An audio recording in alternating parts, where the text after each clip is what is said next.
तो कितना आएगा और कब कब लास्ट डेट है, ये सारी चीज़ें जानेंगे। क्या क्वालिफिकेशन रहेगा, क्या सैलरी मिलेगा, ठीक है। देखिए, इसको जानने के लिए आपको जानना होगा झारखंड में कितने ब्लॉक है। तो झारखंड में 263 ब्लॉक है, 263, 24 को जिला है ना। और सबसे ज़्यादा ब्लॉक है पलामू जिला में 21 को, और सबसे कम किसमें है कम वाला तो कोई नहीं याद किया ना। चलिए, तो देखिए यहाँ पे कम बहुत सारे में 6 ब्लॉक हैं, ठीक है। देख लेते हैं। तो आपका यहाँ पे बोला गया है कि प्रधानमंत्री आवास योजना ग्रामीण के तहत प्रत्येक ब्लॉक में एक ब्लॉक कोऑर्डिनेटर होगा। क्या होगा? ब्लॉक कोऑर्डिनेटर, ठीक है। 24 को जिला है, देखिए 24 जिला। सभी जिला में टोटल 263 ब्लॉक के अनुसार 263 वैकेंसी है। कितना? 263, ठीक है। जैसे यहाँ पे लिखा हुआ है कि district, number of block, number of post, ठीक है, और टोटल पोस्ट यहाँ पे दे दिया गया है, ठीक है। तो टोटल पोस्ट कितना है? 263, 263 पोस्ट है। कौन कौन सा पोस्ट, चलिए जानते हैं। और क्या क्वालिफिकेशन है इसका पूरा डिटेल में हम लोग जानेंगे, ठीक है। तो देखिए, ये जो वैकेंसी है झारखंड प्रधानमंत्री आवास योजना ग्रामीण, ये आपका रूरल डेवलपमेंट यानी ग्रामीण विकास का वैकेंसी है, ठीक है। Government of Jharkhand, department of rural development का वैकेंसी है। और यह आपका परमानेंट जॉब नहीं है, यह कॉन्ट्रैक्ट है, ठीक है, जिसको हम लोग बोलते हैं अनुबंध आधारित, कॉन्ट्रैक्ट बेस्ड जॉब रहेगा, अनुबंध आधारित। इसमें देखिए कोऑर्डिनेटर का मैं केवल 263 पोस्ट है। इसके अलावा आपको 72 पोस्ट देखने को मिलते हैं ट्रेनिंग कोऑर्डिनेटर, अकाउंटेंट, ठीक है, और डिस्ट्रिक्ट कोऑर्डिनेटर का। प्रत्येक जिला में 24 जिला में एक डिस्ट्रिक्ट कोऑर्डिनेटर चाहिए, प्रत्येक जिला में एक ट्रेनिंग कोऑर्डिनेटर चाहिए, और प्रत्येक जिला में एक अकाउंटेंट कम कंप्यूटर ऑपरेटर की आवश्यकता होती है, ठीक है। यानी कि 24 या 72, यहाँ पे 72 को आपका डिस्ट्रिक्ट लेवल का कोऑर्डिनेटर की वैकेंसी, ब्लॉक कोऑर्डिनेटर हो या डिस्ट्रिक्ट कोऑर्डिनेटर हो या अकाउंटेंट, टोटल 335, जिसमें से वैकेंसी आना शुरू हो गया है, ठीक है। और यह वीडियो पूरा डिटेल वीडियो है। इसके बाद आपके मन में कोई संशय नहीं रहेगा, कोई डाउट नहीं रहेगा कि इस पोस्ट के लिए क्या क्वालिफिकेशन होता है, क्या सैलरी होता है, क्या कॉन्ट्रैक्ट है या परमानेंट है। देखिए, यह जो है आपका वैकेंसी, चाहे आप किसी भी जिला में अप्लाई करें, 3 साल के कॉन्ट्रैक्ट पे आपको रखा जाता है, और प्रत्येक साल आपका 3 साल के बाद रिन्यूअल किया जाता है। सैलरी में प्रत्येक साल आपका इंक्रीमेंट लगाया जाता है, मतलब जितना सैलरी मिलता है उसका कुछ परसेंट, 5% या 8% इंक्रीमेंट लगता है, ठीक है। तो हमारा जो पहला पोस्ट है यहाँ पे डिस्ट्रिक्ट कोऑर्डिनेटर, ठीक है, इसमें क्या क्वालिफिकेशन है और सैलरी क्या है। तो सैलरी इसमें 35,000 है। क्वालिफिकेशन बोला गया है कि आप ग्रेजुएट हो, ठीक है, ग्रेजुएट हो या पोस्ट ग्रेजुएट हो तब भी चलेगा। ग्रेजुएट हो रूरल मैनेजमेंट में या कोऑपरेटिव मैनेजमेंट में या सोशल वर्क में, ठीक है। अगर आप रूरल डेवलपमेंट में भी हैं तब भी आपका काम चल जाएगा, बट इसके साथ 3 साल का एक्सपीरियंस चाहिए, और 22 से 45 का आपका उम्र होना चाहिए, ठीक है। काम क्या करना होगा, ये यहाँ पे लिखा है जॉब डिस्क्रिप्शन, आप चाहे तो इसको पढ़ सकते हैं, ठीक है। अगर आप इसे अप्लाई करना चाहते हैं तो इसे आप पढ़ सकते हैं। नेक्स्ट है आपका दूसरा पोस्ट, जो प्रत्येक जिला में एक निकलेगा वैकेंसी, ट्रेनिंग कोऑर्डिनेटर। ट्रेनिंग, नाम से ही सुनने को आता है कि ट्रेनिंग देना होगा, प्रशिक्षण देना होगा। इनका भी सैलरी 35,000 है, ठीक है। और बोला गया है कि आप rural management, cooperative management, social work, ठीक है, या रूरल डेवलपमेंट, इनमें से किसी में भी अगर आप एक में ग्रेजुएट या पोस्ट ग्रेजुएट है। सिंपल, अगर आप ग्रेजुएट में हैं तब भी अप्लाई कर पाएंगे। मान लीजिए आप ग्रेजुएट नहीं है, पोस्ट ग्रेजुएट में रूरल डेवलपमेंट लिए, तब भी आप अप्लाई कर पाएंगे, ठीक है। बट यहाँ पर भी आपको 3 साल का एक्सपीरियंस चाहिए रिलेटिव फील्ड में, और आपकी उम्र 22 से 45 साल होनी चाहिए। जॉब डिस्क्रिप्शन यहाँ पे दिया गया है कि क्या क्या काम करना होगा आपको, सारा कुछ, ठीक है। तीसरा पोस्ट है अकाउंटेंट कम कंप्यूटर ऑपरेटर। देखिए यहाँ पे दोनों है, अकाउंटेंट भी और कंप्यूटर ऑपरेटर, दोनों काम करना होगा।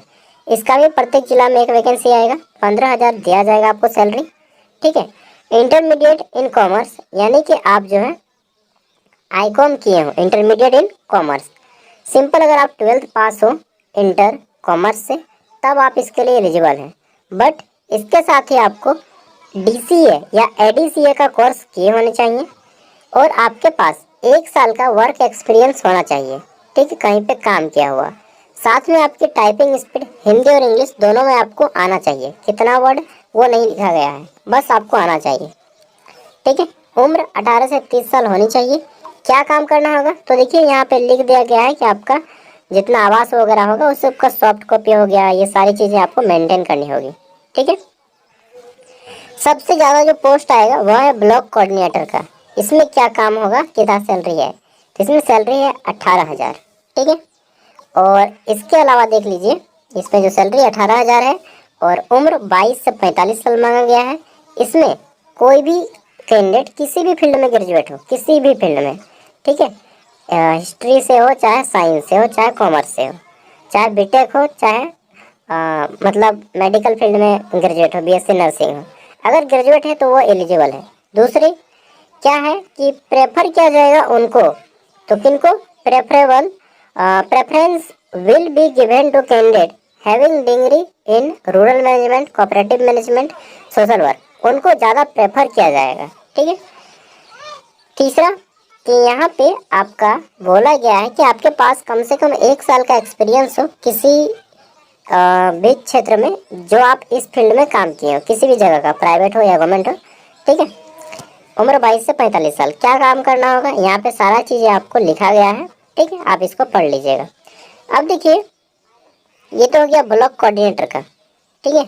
इसके अलावा आपका अकाउंटेंट कम कंप्यूटर ऑपरेटर, ये जो है आपका प्रत्येक जिला में और एक वैकेंसी आएगा, मतलब 263 को ब्लॉक कोऑर्डिनेटर रहेगा। ठीक है। 263 को आपका ब्लॉक में अकाउंटेंट कम कंप्यूटर ऑपरेटर रहेंगे, साथ में 72 को आपका ट्रेनिंग कोऑर्डिनेटर रहेंगे। ठीक है। अकाउंटेंट कम ये वाला है, इसके लिए क्या चाहिए क्वालिफिकेशन, वो तो डिस्ट्रिक्ट वाला हो गया। ये जो है आपका अकाउंटेंट कम कंप्यूटर ऑपरेटर, यहाँ पे देखिए ये आपका डिस्ट्रिक्ट लेवल का रहेगा। ठीक है, जो जिला में बैठेंगे, और एक वो रहेंगे जो आपका कहाँ पे बैठेंगे, ब्लॉक में बैठेंगे। तो ब्लॉक वाले की सैलरी ऑब्वियसली बात है कम रहेगा, तो यहाँ पे सैलरी 10,000 रहेगा। क्वालिफिकेशन बस उतना ही है कि आप जो है इंटर से ग्रेजुएट हो। ठीक है, सॉरी कॉमर्स से इंटर किए हो, मतलब बीकॉम किए हो। सॉरी, थोड़ा मेरा माइंड दूसरे जगह ठीक है, तो डिस्टर्ब हो जाता हूँ। यहाँ पे एक्सपीरियंस के रूप में आपको 6 महीने का एक्सपीरियंस चाहिए, जबकि डिस्ट्रिक्ट वाला में आपको 1 ईयर का एक्सपीरियंस मांगा गया था। यहाँ पे आपको 6 महीने का एक्सपीरियंस चाहिए, और कोई भी कंप्यूटर का कोर्स किए हो, DCA या ADCA। उम्र आपकी 18 से 30 साल होनी चाहिए इस पोस्ट के लिए। ठीक है। तो ये और क्या क्या काम करना होगा, तो यहाँ पे लिख दिया गया है कि आवास का सॉफ्ट कॉपी वगैरह बनाना होगा, और जनरली आपका MS वर्ड या एक्सेल में काम होगा, इससे ज़्यादा काम नहीं होगा, और इसमें भी फॉर्मेट सब कुछ बना रहेगा, कोई भी हो जो इजीली काम कर लेगा। ठीक है। अब क्या होगा, इस एग्ज़ाम के लिए कैसे सिलेक्शन होगा, तो देखिए आपका एग्ज़ाम जो है एक क्वालिफाइंग एग्ज़ाम करवाया जाएगा, केवल क्वालिफाई करना है उस एग्ज़ाम को, एक वो एग्ज़ाम होगा। और इसके अलावा क्वालिफाइंग एग्ज़ाम के अलावा आपका जो मार्क्स आएगा उस मार्क्स के अकॉर्डिंग, ठीक है, उठाया जाएगा। कैसे, तो आपका जो क्वालिफिकेशन है उसका लिया जाएगा, यहाँ पे जितना भी आपका शैक्षणिक योग्यता है 50%। ठीक है, वहाँ से आपका 50% वेटेज रहेगा। एक्सपीरियंस से आपको 20% वेटेज दिया जाएगा। ठीक है, कम एक्सपीरियंस है तो कम मार्क्स मिलेगा, ज़्यादा एक्सपीरियंस है तो ज़्यादा मार्क्स मिलेगा। ठीक है। फिर क्वालिफाइंग एग्जाम में अगर आप जो मार्क्स लाइएगा उसका मार्क्स भी ऐड होगा। ठीक है, ऐसा नहीं कि केवल क्वालिफाई करना है, क्वालिफाई के अलावा आप जितना मार्क्स स्कोर करते हैं उसमें आपको स्कोर भी करना है। ठीक है, मतलब कम नंबर आएंगे क्वालिफाइंग में तो इसमें भी आप फेले हो जाएंगे। तो क्वालिफाई करना है ना केवल, बल्कि आपको ज़्यादा मार्क्स भी लाना है जो एग्जाम होगा उसमें आपका कंप्यूटर से 20 क्वेश्चन आएगा और सब्जेक्ट नॉलेज से 10 क्वेश्चन आएंगे। सब्जेक्ट नॉलेज बोले तो जिस पोस्ट के लिए आप अप्लाई करेंगे उससे रिलेटेड आपके 10 क्वेश्चन आएंगे। ठीक है, और आवास योजना से क्वेश्चन आएगा, यही स्कीम से लेकर टोटल 100 मार्क्स में ज़्यादा मार्क्स जिनका रहेगा उसको सिलेक्शन दे दिया जाएगा।